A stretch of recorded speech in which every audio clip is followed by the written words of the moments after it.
ગીર સોમનાથ જિલ્લામાં વરસાદી માહોલ જોવા મળ્યો। સૂત્રાપાડા ખાંભા પંથકમાં વરસાદના અહેવાલ છે। ટોબરા, આલીદર, હરમડિયા જેવા વિસ્તારોમાં પણ ધોધમાર વરસાદના અહેવાલ આવી રહ્યા છે। ગીર નજીકના ગામડાઓમાં પણ વરસાદ પડી રહ્યો છે। તો સૂત્રાપાડા ખાંભા પંથકમાં વરસાદ શરૂ થઈ ગયો છે, તો ગીર સોમનાથના અનેક ગ્રામીણ વિસ્તારોમાં પણ વાતાવરણ બદલાયું છે।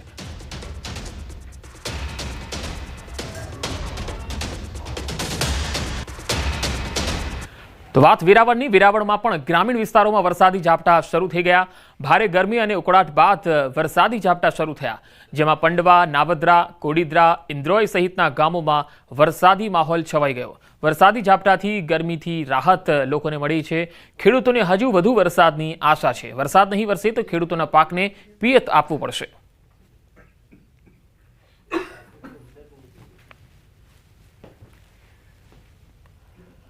હવે અમરેલીથી આવી રહી છે આ તસવીરો। રાજુલા પંથકમાં વરસાદી માહોલ છવાયો છે। આગરિયા, હિંડોરણા સહિતના ગામોમાં વરસાદ પડી રહ્યો છે। સમગ્ર પંથકમાં ધીમી ધારે વરસાદ શરૂ થયો છે। વરસાદથી ખેલૈયાઓમાં ચિંતાનું મોજું ફરી વળ્યું છે।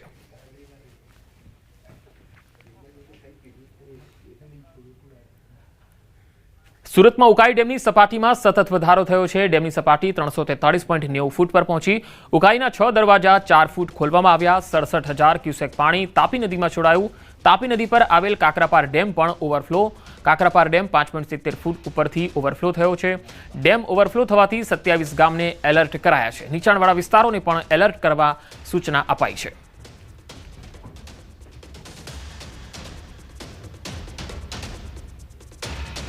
दक्षिण गुजरात की जीवादोरी समान उकाई डैम एनी पूर्णता सपाटी थी मात्र 1 फूट दूर है। दृश्य में बताने प्रयास करी कि उकाई डैम में आ 343.90 फूट पानी भराता हाल उकाई डैम में पानी आउटफ्लो चालू करवामां आव्यो छे।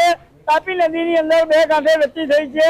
ઉકાઈ ડેમના 6 દરવાજા 4 ફૂટ ખોલી 67,128 ક્યુસેક પાણી છોડાતા હાલ તાપી નદીના કાંઠે આવેલા 27 જેટલા ગામોને પણ વહીવટી તંત્ર દ્વારા એલર્ટ કરવામાં આવ્યા છે।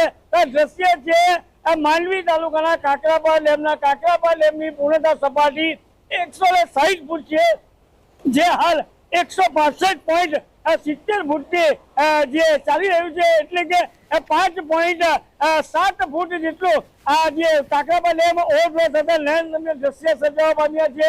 તો સાથે સાથે વાત કરવામાં આવે તો તાપી કાંઠે આવેલા ગામોને પણ વહીવટી તંત્ર દ્વારા એલર્ટ કરવામાં આવ્યા છે।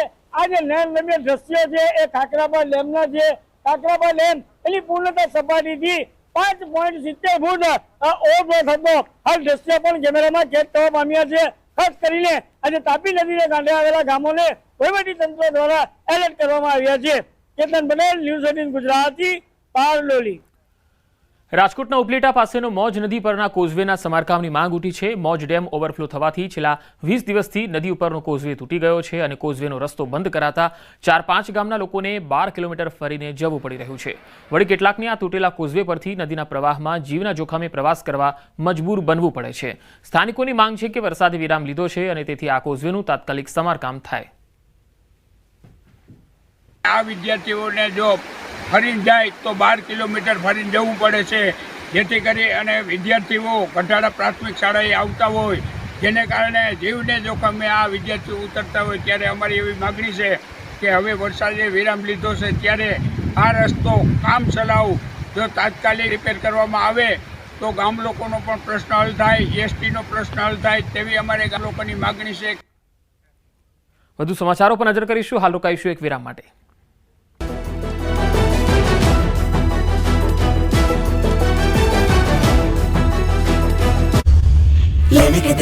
ગુજરાતમાં ભલે ચોમાસું વિદાય લેવાના મૂડમાં હોય, પરંતુ હજુ 7 દિવસ વરસાદ ગરબા રમીને જ જશે। એમાં પણ નવરાત્રિના છેલ્લા દિવસોમાં તો મેઘરાજા વિલન બનીને રાસ રમવા આવી શકે છે। ભારેથી અતિભારે વરસાદની આગાહી છે। હવામાન વિભાગે આગાહી કરી છે કે 7 દિવસ સુધી હળવાથી ભારે વરસાદ પડી શકે। ખાસ કરી ઉત્તર, મધ્ય, સૌરાષ્ટ્ર અને દક્ષિણ ગુજરાતમાં ભારે વરસાદ થશે। તો સપ્ટેમ્બરના અંતમાં સૌરાષ્ટ્રમાં મેઘાવી આક્રમણ થવાનું છે। 27મીથી 30 સપ્ટેમ્બર સુધી ભૂક્કા બોલાવી દે તેવો વરસાદ પડશે।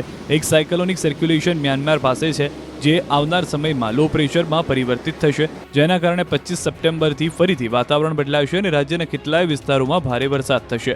આ સમય દરમિયાન સૌરાષ્ટ્રના દરિયાકાંઠા વિસ્તારમાં દરિયાખેડૂઓએ ખાસ સાચવવું પડશે। आने वाले 7 दिनों के लिए जो गुजरात स्टेट के लिए फोरकास्ट है उसमें लाइट टू मॉडरेट रेन का पूर्वानुमान है, जिसमें गुजरात रीजन बहुत सारा रीजन के लिए लाइट टू मॉडरेट रेन का पूर्वानुमान है। और वार्निंग की बात करेंगे तो डे 4, डे 5, डे 6 और डे 7 के लिए गुजरात रीजन में हैवी रेनफॉल की वार्निंग है। નૈઋત્યના ચોમાસાએ અડધા ગુજરાતમાંથી વિદાય લઈ લીધી છે. હવામાન વિભાગે કરેલી જાહેરાત પ્રમાણે આખા ઉત્તર ગુજરાતમાંથી ચોમાસું વિદાય લઈ ચૂક્યું છે.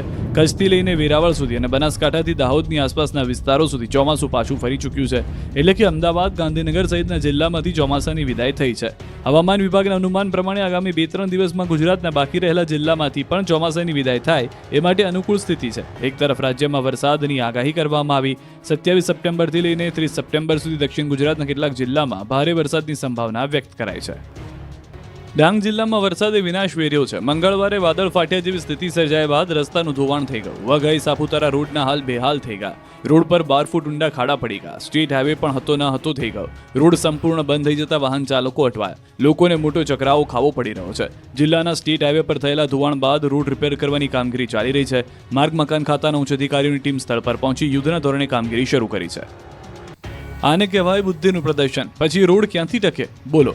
હાસ્યાસ્પદ દ્રશ્યો ગીર સોમનાથના તાલાલાના છે. અહીં કોન્ટ્રાક્ટરે એવું બુદ્ધિનું પ્રદર્શન કર્યું કે ચાલુ વરસાદમાં રોડ બનાવવાનું મુહૂર્ત કાઢ્યું.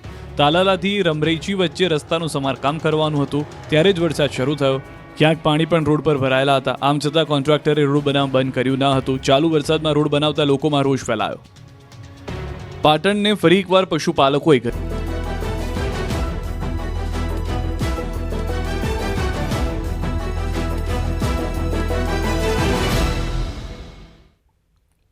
Welcome back. પ્રધાનમંત્રી મોદી અને ગુજરાતના મુખ્યમંત્રી ભૂપેન્દ્ર પટેલના માર્ગદર્શનમાં રાજ્ય સરકારે લોકોને કુપોષણ મુક્ત કરવા ઉપાડેલ ઝુંબેશને ગામડે ગામડે પહોંચાડી છે. બાળકો અને માતાઓને કુપોષણમાંથી મુક્તિ અપાવવા સરકાર વિવિધ કાર્યક્રમો અને યોજનાઓ થકી મક્કમતાથી કામગીરી કરી રહી છે. એક એવું ગુજરાત જ્યાં દરેક બાળક હસતું ખેલતું હોય, દરેક માતા સ્વસ્થ હોય અને આપણું ભવિષ્ય શક્તિશાળી હોય. આ કલ્પના હવે હકીકત બની રહી છે. આ સપનું સાકાર કરવા સરકાર દ્વારા સપ્ટેમ્બરને પોષણ માહ તરીકે ઉજવવામાં આવે છે.